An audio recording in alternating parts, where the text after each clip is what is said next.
మత్తయి సువార్త 6వ అధ్యాయం 28-29 వచనాల్లో అడవిలో పువ్వులు ఎలా అలంకరించబడ్డా ఒకసారి చూడండి అన్నారు.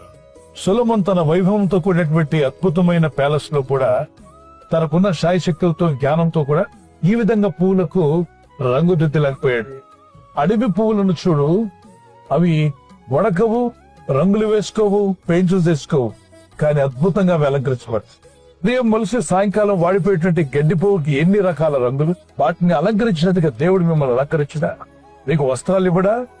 నీ దేవుడైన ప్రభు, ఆయన నీకు తండ్రిగా ఉన్నాడు కాబట్టి నీ తండ్రి నీ గురించి చింతిస్తున్నాడు గనుక నీ గురించి నువ్వు చింతిస్తూ నిన్ను నువ్వు అనారోగ్యం పాలు చేస్తూ ఏమి తిందుమో, ఏమి త్రాగుదమో, ఏమి ధరించుకుందామో అని వాటి గురించి చింతించబడి అన్ని జనులు వాటి గురించి ఆలోచిస్తూ చింతిస్తూ ఉంటారు. నీ చింత దేవుని రాజ్యము నీతిని వెదుగుట అయినట్లయితే నీకు ఏం అక్కరగా ఉండవు అవి మీ తండ్రిని దేవునికి తెలుసు కనుక ఫిలిప్పీ పత్రిక 4:4-5 వచనాల్లో దేని గురించి చింతించు.